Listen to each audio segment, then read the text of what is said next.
Hi, welcome to Trebas Rendezvous. I'm Kalman Szegvary, the head of the television and film program at Trebas Institute, Toronto. Our educational segment, Trebas Rendezvous, is dedicated to featuring visiting professional guests from the entertainment, film, audio, and music media industries. The format of today's discussions will be a Q&A, and with questions from not only myself, but possibly from a few from our studio audience, being, frankly, many of my Trebas film students and entertainment management students as well. So today, with a live audience of students at our Trebas Toronto campus TV studio, we have film and media creator Andrew Sorlie from Stature Films. We're really excited. Thank you for being here, Andrew. Sir, Yeah. appreciate you having me. Yeah, did you, welcome. About Stature Films, your company, since 2009, Stature Films has been a full-service video production company serving Toronto and Ontario and the area, and the rest of Canada. Your team is led by yourself and Emily Sorlie. I've noticed, the company takes pride in being able to step into a large range of video projects and being able to get the job done right. Your company is really successful and moving into some really great projects, I've noticed. Can you tell us a little bit about what your company does, just Sure. to begin with? Sure, thanks, Cal. And My pleasure. so we are we're a full-service video production company, and over our time in our career, we've done all kinds of things. Once a year, we work with the Leafs and the Raptors. We do stuff for big, huge companies like Royal Bank and Ernst & Young, Shopify, and then we also work with medium businesses, manufacturing companies. We work with small businesses, and we also work with a lot of not-for-profits. Oh, that's excellent. This past week, we did a commercial for Mothers Against Drunk Driving, and we also work with a charity called Fighting Blindness Canada. So it's what I love about what I do, and we'll get into it, is every day something different. Oh, that's awesome. That's awesome. Well, welcome to Trebas. Now, it really is fantastic to have you with us because, part of this, with our guest speakers is that idea of having professionals give us their take and have you tell us about the real world in the industry. So it's that meshing of the academic and the industry that we're always going for with Trebas. So what is it, to begin with, what is it that truly inspired you to pursue a career in the film or media and entertainment world? Was there something you studied in college, or was it something you created, like a film or video at a younger age, that triggered your passion? How did your work begin, or how was that? What was the passion, or how did it start?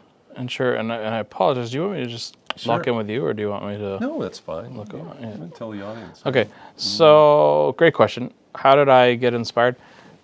Went to college in Barrie, Ontario, Georgian College, and I took advertising. So that was my schooling, and amongst other things, learning how to make good ads. I realized that I enjoyed commercials, and even before that, I had a small Sony Handycam as a kid and teenager, and I would make videos with Lego and dinosaurs, and so there was something there, and just the dots started to connect, and started making commercials for people, and they got bigger and bigger and bigger. Well, how did Stature Films come about then? How was it sort of born, if you will? Yeah.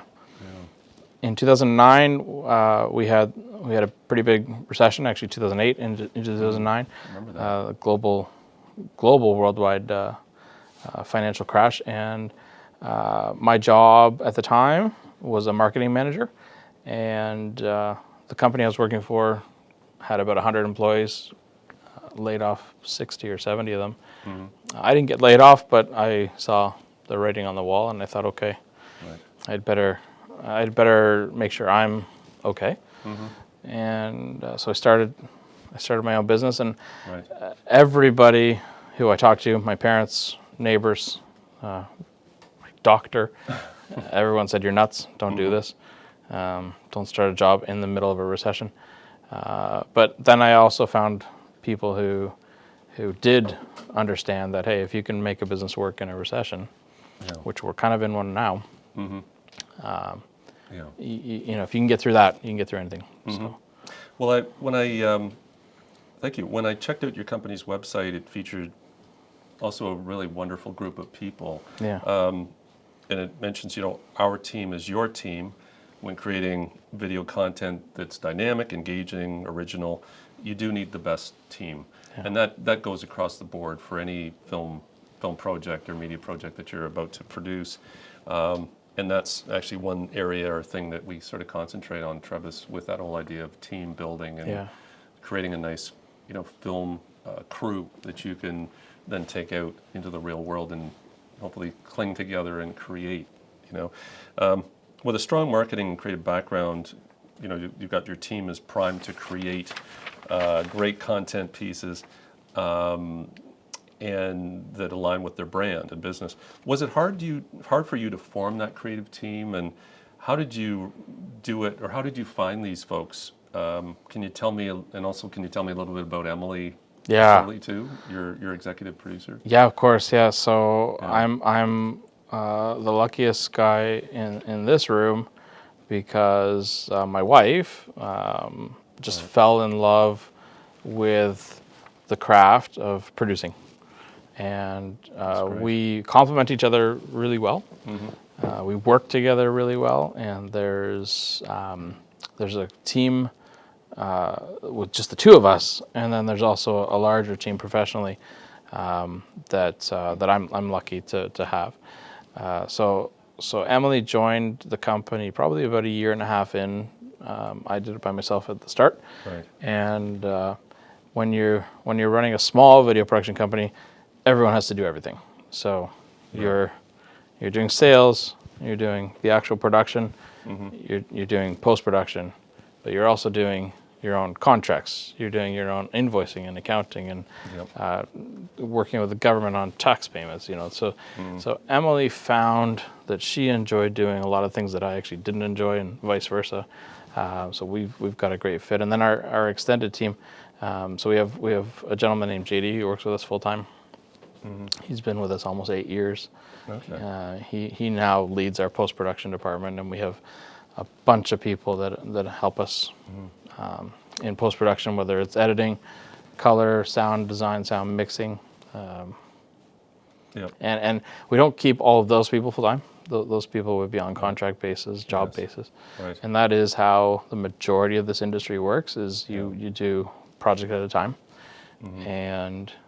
And so keeping those friendships with people, keeping the relationships intact. Honestly, sometimes a quick little text, hey, how are you? That's enough of a memory jolt to think about, oh, yeah, I should follow up with that person. And you probably tell the students, but this business is 100% a relationship business.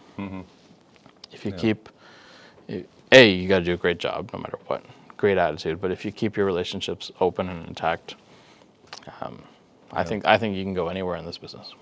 No, that's great. That's great. So very generally then, when a project comes to you and your company, how does your company sort of take on a project? And I know, you can't go into everything, but sort of like, what are the steps or the phases, if you will, that you would go through? I think my students would enjoy hearing sort of about how it is that, an idea sort of comes your way, or a company says, hey, we want to do this. Do you then have to sort of pitch an idea back to them and say, hey, this is what we think we should do, being sort of a bit of a marketing type company? Yeah. How does that? It's a great question.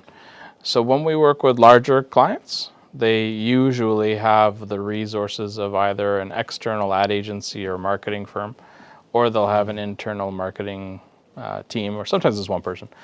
When we work with that type of client, usually they have their ducks in a row, and they'll say, here's the script, here's how we want it to look, make it. And we can absolutely do that. And that's usually a lot more meetings. There's a lot more pre-production meetings, usually a bigger crew. When we're working with, say, a smaller company, and they might not have that marketing help, we'll get tapped on the shoulder to provide creative. Okay. And that's, when we say providing creative, that means writing the scripts, coming up with the ideas. What is the actual spot going to be? And so, yeah, we're constantly juggling between whether we're actually helping or whether we're just kind of... Were there ever, I mean, this is going off script a little bit, but were there ever times when you came across a project and it was difficult to please your customer? I mean, you don't have to name any company names, but Like this week? yeah. Oh, really? Oh, no, listen, we're incredibly blessed. We have a wonderful stable of clients who I think we are thankful for each and every one. Sarcastically or jokingly, sometimes production is difficult, and there's expectations. It's our job as a production company to, I think, exceed expectations. Give you an example. It's a small one, but the commercial for Mothers Against Drunk Driving, it's not out yet in the public, but the creative says it's a beautiful sunny day. And we had one day to shoot, and we were shooting outside, and it was full cloud, not an ounce of sun. So immediately, and we can't change the shoot day. We're locked in. We have to shoot the commercial. Right. You know, the client, before we even started our first frame, was a little frustrated. Not frustrated at us, but just frustrated, right? And now, I don't know if I should say this. I probably will. We are using DaVinci Resolve to change the sky, and that's something that is pretty new tech. I mean, you can do a lot now with post production. Actually, our students learn DaVinci Resolve now too. So, I hate the phrase "fix it in post." I hope that it dies, but fix it in post is honestly it's a meme in our industry. The truth is, you got to get it right in pre, and then get it right on the day. But as best you can. As best you can. Well, that's a long conversation, probably another lecture. But the truth of the matter is, we are going to use technology to make the sky look like a bright, beautiful day, and that's actually what Emily's doing right now with JD. So that's great. That's great. Yeah, there are, all we can do is plan as much as we can, and as filmmakers, you know, there is that the issue of going into the real world and trying to take your project and make that film in the real world, and that's really the times when you put all this theory and all your practical experience to the test, when you're actually, you know, producing, as you know. Yeah. So I think you said all we can do is plan, but I think there's more you can do. I think you can plan, of course. This is going to sound maybe like I'm mincing words, but preparing is similar to planning, but they are different, right? Being prepared for any shoot, any time, when you have a new piece of equipment, learning it and making sure you know how it works inside and out, so that you're not fumbling with it in front of a client. Being an open mind, being someone who's open to learning, and you know, you've got some great education here at Trebas, but when you get onto set, there might be a way that the DP wants it done, and it's different than how you learned it. But you've got to just be open-minded and receptive to learning, I think, and I think that's been something I've tried to do. No, that's awesome with my career. That's actually in some ways a great coaching technique. I'm doing a little research myself in, you know, mentoring film folks and sets and that. So it's one of the aspects of sort of that coaching effort that you can help your crew coach. Yeah, there's honestly, the way I run our sets is everyone's equal. Everyone has different jobs, but everyone's equal. And I mean it when I say, if I'm my way or the highway, I'm actually disrespecting my crew. I think you got to have leadership and you got to set the tone. But on our sets, if the sound person notices something, the makeup artist notices something, I want their opinions and well, the sound has to be good. Sound better be good. And that department should be looking after that. But honestly, the sound person might notice a lighting thing. The makeup person might notice a wardrobe thing. It's we're all humans, right? Even though we have jobs. I don't know if I'm taking us way off topic, but No, it's great. collaboration. This is as I said earlier, it's a relationship. Collaboration is critical. You talked about our team and how we find our team. There's nothing I would say to everyone listening. There's nothing more important than networking. Keeping a relationship with this fella right here is part of that. And you. Yeah, sure. Networking is I would say the fuel for your career. And I don't think I closed the loop on that previous question, but there are Facebook groups, there's LinkedIn, there's ways you can get in touch with people, but it's personal referrals. It's hey, I know I worked with this person on this job and they were awesome. You should give them a try. That's great. That's how we build our team. No, that's super. No, thank you. So as you work to build your company to taking it into possibly other areas, maybe even two in the film world, can you give our students some general tips on your business success of your company? What such a company? What sort of sets your company apart? Do you find is there something that you think is unique about your company that helps? I don't know if you really want to give away your secrets, but I'm leading into this whole idea of them looking to get you the resumes and demos. But it's like Kentucky Fried Chicken. Is it 11 herbs and spices? I don't know. Right. Yeah. I don't know that we have a secret sauce other than I really believe, and mentors have taught me this, that every day you've got to improve. You've got to be a little bit better today than you were yesterday. Yeah. And I think that's a commitment, and it's hard to keep that commitment up. We do something in our business called, actually, we do. No. Yeah. I'm an open book.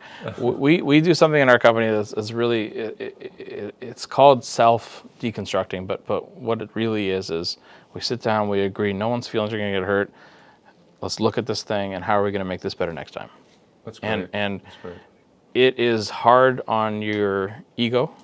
It's hard on your heart, because your heart just put your whole soul into this thing, and now you got to tear it apart. Yep. You got to how can we do this better next time? Yep. And that there's a level of skin armor and thickness that you need to actually develop. Right. Because we are all creative. Well, a lot of us are creatives. I don't know if everyone is, but we're all creative people, and creative people don't like criticism usually. No, they don't. They don't. Being able to disassemble what is in front of you on maybe on your laptop or whatever, deconstruct it. Okay, this time I'm going to do this better. This time I'm going to do that better. That actually did great. I'm proud of that. That's a really healthy process. I could see that taking your company to new heights as well. So I was about to say that, right? So every single time we do this process, I think to myself, okay, our work is here. I'd like it to be here. How do we fill that gap? And that is a mixture of you're staying current with what's on TV, you're staying current with what's on digital. You're maybe watching a few companies. They don't even have to be in your market. They can be in other cities. I'll give you an example. There's a company in Houston, Texas, and over the years I've become friends with these people. Their work is constantly 2 years ahead of where our work is, constantly. And I've been friends with these guys for a decade, and I think, okay, like let's look at them. What are they doing right? Let's try and learn from them and emulate them. I'll watch what's on TV right now. There's a longer conversation that we probably won't record about what's on TV right now. But I think you always got to be getting better each day. Did that answer the question about how we grow the company? That's awesome. That's great. With digital portfolios of artists today is a hot topic, especially for students who are in the entertainment industry. How important do you think that your company demo reel is in helping market the success of your company? And then we'll go to the aspect of, say, demo reels for students. Does your demo reel affect your success, do you find? Is that... I don't think you're going to like my answer. Okay, a demo reel On a company side. on a company site Yeah. is cheating. Oh, is it? Of course it is. Wow.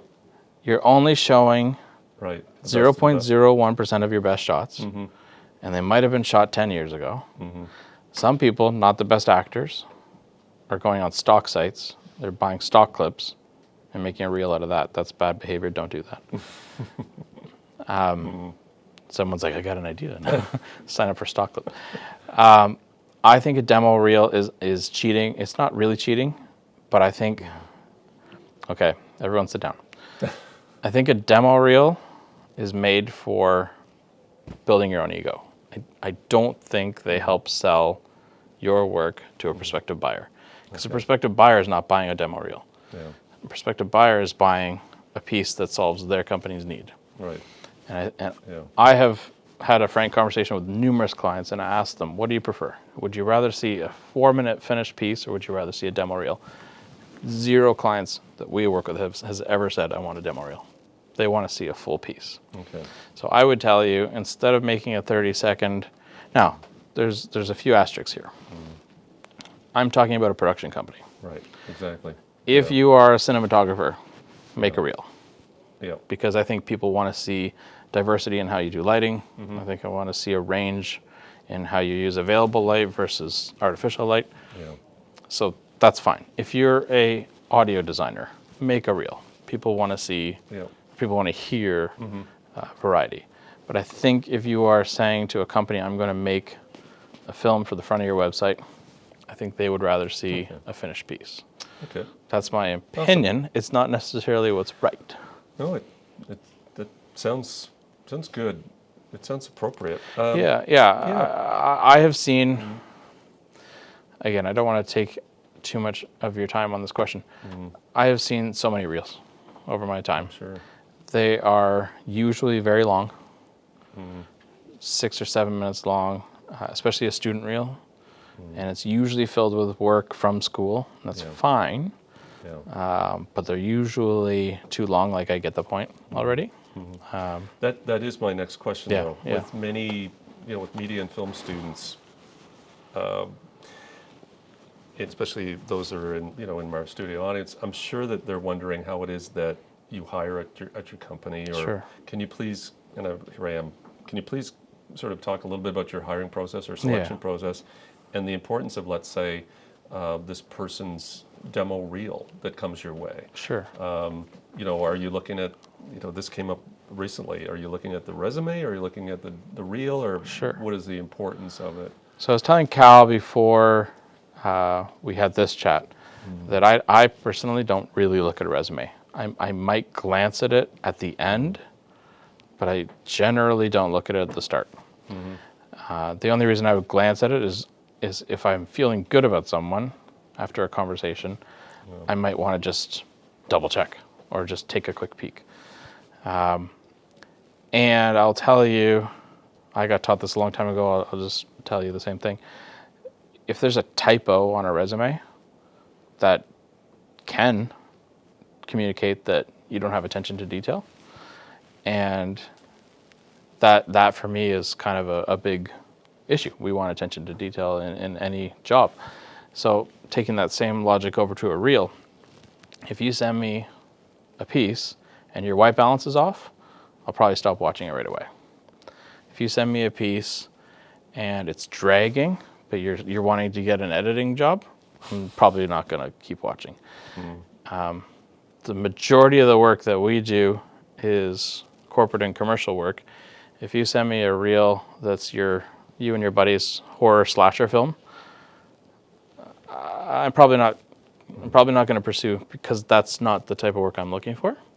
So would you advise them to, say, take a look at the work that your company does 100%. and then try to gear the demo reel to your company? I'll tell you flat out, I've gotten probably 1,000 emails from students, maybe more.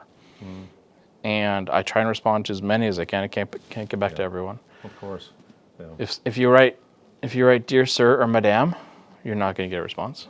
Is that why I didn't get a response? If you write hi, I'm looking for a job, you're probably not getting a response. But if you go to my About Us page, which is one click, and it says company founder Andrew and Emily, hey Andrew, hey Emily, or anyone who looks at this email, okay, that's step one. That you're going to get through to me that way. And then step two, though, take a few minutes and look at even one video on our website. Yeah. I've given a few people the benefit of the doubt, had a call with them. Hey, did you check out our website? No, not yet. If you're not willing to put the time in to check even a recent piece of work, it doesn't matter. Yeah. I know the work we've done. Even if you saw something that's 10 years old, I don't care. Yeah. But it shows that you put some initiative in. It's interesting because, as you know, I'm in the film world, and I've been to studios in Hollywood and pitched actually to studios over time, including Universal and Mel Gibson's company, and I've been around, and you find that if you've got a script, even a certain type of genre, these scripts go to certain studios, and so you want to try and gear. It sounds like you just try and gear your work to the company that you're wanting to sort of associate with. Yeah, and I think it's. You may not have portfolio that matches the work we do. That's not a mark against you. But I will tell you, people like myself in other companies, I think we're all pretty the same here. We want to see that you've done just a bit of research. Right. That's. Are we? I wonder if you could maybe wrap around into the mixing. Okay, thank you. Quit it! It's in the mixing and mastering room next door. When Cal's on camera, you don't mess around. Yeah, thank you. I appreciate that. Wow. So I'll just one more question about your company in terms of its success. How do you find, what's the most effective way of getting word out about your company? Yeah, that's a tough one. Social media, Google Ads, or sort of good old word of mouth? That's such a tough question, Cal. I know. I don't know if there's a correct answer, and if there is a correct answer, I would like someone to tell me. Yeah. I will just go back to what I said previously, which is relationships. When I have done this a couple of times, and if I knew it was good for me, I would do it more often. Door knocking. It sounds silly, but we have a VFX artist that we work with. This person knocked on our door. Okay. Said hello. That's a visual effects person. Visual effects, yeah. 2D compositor. This person, and they knocked on our door, and they had good work. Right. I said, hey, I don't want to name names, but I'm so-and-so, and I do, here's what I do. I noticed you were here. Nice to meet you. Yeah. I'm an old school guy. I love that. There's a music licensing company called musicbed.com. They're a massive company now, started by a couple friends of mine from Texas. At some point, they purchased a mailing list, which I don't know if everyone knows what that is, but you can buy names. Yeah. They wrote us a handwritten card, mailed it to us. It had a wax stamp on it with MB for their logo. And it said, Dear Andrew and Emily, we haven't met, but we'd love to meet you. You guys look like such cool people. We checked out your website. Your work's awesome. Yep. They even referenced one or two things that was on the website. It was handwritten. That's great. This is 2011. They wrote us. I have never used another site. Yeah. And I've referred them to hundreds of people. I'm sorry, I have to mention this. I have a friend, Grant Mathis, who is an actor in Los Angeles. Santa Monica area. I remember Grant saying to me one time that he, in order to inspire casting directors to keep him in mind, he would send a little postcard out on a regular sort of basis. Just put in the mail, just saying, hi Mike. It'd be like for Mike Fenton, who's a great casting director in LA. We could have another lecture about this topic because there's so many things that you shouldn't do in this category. Spamming people, making everything about me. How can I get a job? How can I succeed in the industry? Making it more about what you can do for the company. If you look at my company and say, hey, I would love to help Stature grow in 2023. I would love to help you and Emily build on what you've already done. And maybe you've got Here's these some ideas. skills I've got. Right. Yeah. Here's how I think I could help you. Yep. That's a way better conversation. Yep. That's great. That's I'm great. not an egotistical guy, actually, but Okay. but I can if see you that. if you make it about me and my wife and the company that we're trying to build, Yeah. I think you get a little bit further in the door. That's great. The postcard thing is great. Yeah. Honestly, those guys could have handwritten that letter and it could have gone to a wrong address and we would have never met. So Yeah. there's not one way. There's a sort of a Yeah. plethora Right. of ways. Well, I should mention the young lady Simi who put together this interview for us from London, England. Sure. She was very gracious in approaching you about this possible interview. Yeah, and Simi's there. I probably owe Simi an apology because I think she emailed me about 3 times before I got back to her, and that's not her fault. That's my fault. I do get too many emails. Really. But I'm here, so thank that's you, great. Simi. I think you're over there. Hi, Simi. Yeah, I think they're watching from London. Yeah. The truth of the matter is everybody. Okay, here's something that I think is important. I think we all think that we're the only ones who have stress, the only ones who have lots on their plate, and we think everyone else is totally cool. Everyone's got it made. They're fine. And I forget this even to this day, that just because I need another project or I need another invoice paid or whatever it is, the other person has stuff going on too. Yeah. And the other person has 1,000 emails to catch up on. The other person has meetings at the right. So we're all busy people. So That's a good point. there is something to be said about persevering and sending the reminder email. Hey, like Thank you. Can I take? Is there a student with a question in our studio audience? Is there one question we could take from anyone? Did anyone? Yeah? I mean, that could include faculty, and I don't know. I think you summarized pretty much.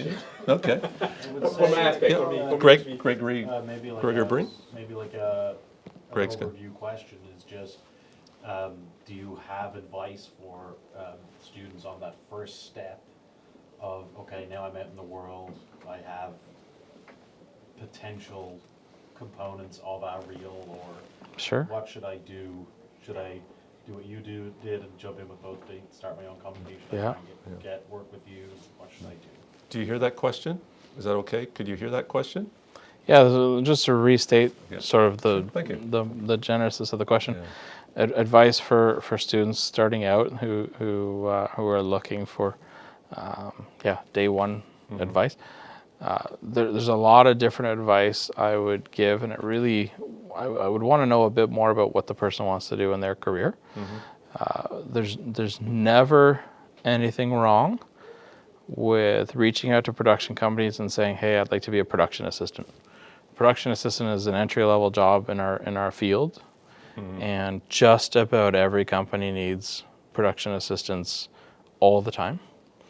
The thing about a good PA, that's what we call a production assistant, is it's a very solid stepping stone, and you can get a taste of all kinds of different production really quick. And I was just talking to someone earlier this morning about this. You aren't going to get paid exceptionally well. It's a low-paying gig, and it's in some sets you're honestly the coffee runner. You're moving sandbags. You're parking cars. You're doing stuff that feels, hey, this isn't what I went to school. I have a Trebas certificate. Okay, I don't do this. No, you do, and you're going to do it with a smile, and you're going to get the coffee order right. Yeah. Because what that does is that invites you onto set. Getting onto set, as soon as you're on set, coffee break, 15-minute here or there, you can now go up to the gaffer, you can go up to the sound department, you can go up to the camera department and just listen. Honestly, I wouldn't even say much, I would just listen.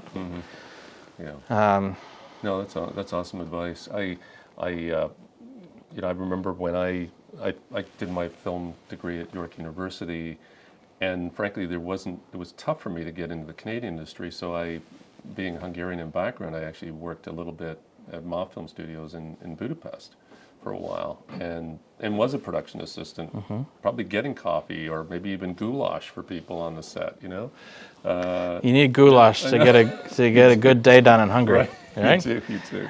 I think that I would tell you, friendly folks, don't offer volunteering right away. Don't offer that you'll work for free right away. You decide what works for you, but your time, even as an entry level person, is valuable, and you'll know. Sometimes you might have to actually say, "Hey, I will volunteer. I will do anything," but even a PA gets something like $25 an hour, Sure. And you should. You've just paid for this. Is it a diploma? Is it a certificate? diploma, Yeah. yes. It's You've a paid for this diploma. You've earned it. So, now, flip side of that, humility, understanding that you do need to gain some real experience on set. So, being willing to do something that you may not really want to do yet, but I think that's a worthy calling. The nice thing, we'll wrap up in a second. The nice thing about the Trebas program too is that there is an opportunity to work on not only one graduate film, but if you're keen, you can work on many others in the same or in various modules, we call them. So that really is what makes our program actually a bit unique, because it enables you to, if you want, you could be working on maybe 3 films over the course of the year, or 4, and getting credits and more credits in your portfolio piece. So our company, we've done 2 feature-length documentaries that were self-funded. So we didn't get tax credits. We didn't get money from a broadcaster. We used profit from other commercial jobs to pay for our documentaries to get made. A lot of film companies do that to get going. Yeah, you have to invest in yourself. That never ends. But what I was going to say is going back to sort of your first day on set, or even your first year on set. I think you have to be a sponge. I think you have to have a great attitude. And I'll tell you, you're gonna feel like $1 million graduating with a diploma from Trebas, but I don't say this to disrespect Trebas in any way. You have to almost forget what you've just learned here. Not because it's not valuable; it's hugely valuable core.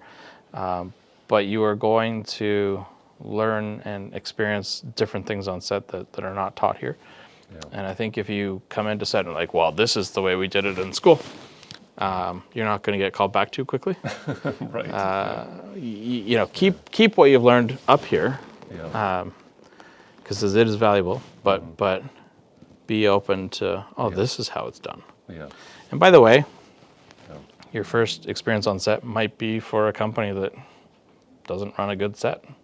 You might have a bad experience. You might get yelled at by an assistant director. The trick is not to become disgruntled and just to keep that dream going. I have friends that became disgruntled quite quickly out of film school, and I think that's one of the reasons why we've tried to create a scenario at Trebas that mimics the real world as much as possible, and also bringing in guests like yourself to tell us a little bit about that reality, because it is quite a jump from the film school to real industry. But the more that we can be humble, as you're saying, the easier it will be to actually rotate and pivot, if you will, into that real world of work. Because if you can give it 150%, which you need to do in the film world, you can usually be successful, I find. You can. And there's a lot of things I could say to compliment what you said and what you just said, and there's also no, I don't think it's worth getting into. I was going to say there's some economic realities that this business sometimes is up, sometimes it's down. When the U.S. dollar is weaker, there's more production coming up to Toronto and Vancouver and Halifax. when the U.S. dollar is stronger, they keep the productions in Georgia or, California. Yeah. And those are out of your control. You can't control that. So I think if you really want a career in this business, you've got to be able to navigate those ebbs and flows, right? And Yeah. Yeah. I don't know if this is No, it's where great. you want to take the conversation or not, but Yeah, no, I know there's a high demand for filmmakers, or in general filmmakers across the board. I remember what I was going to say to you. I remember what I was going to say. Can I just touch Sure. back? Yeah. Coming out of film school, there's a whole lot of people that want to be the DP Right. on day one. Yep. I believe DP is a 10-year track. Takes a long time to develop that talent. You've got to come up either through the camera department. You can start in the camera department, but you got to come up through the camera department. Second AC, operator, then DP. Yes, film degree or not, Oh yeah. unless you're making your own indie film on the weekend, you're not. So I just want to make sure everyone kind of really. I mean, there are some exceptionally talented young DPs. There's no. Well, okay. There's CSC and ASC and BSc. Those are, that's the cream of the crop. But there's nobody's permission that you have to get to call yourself a DP. Call yourself a DP today if you want. But if you call yourself a DP and you get hired on set and you can't deliver, I know.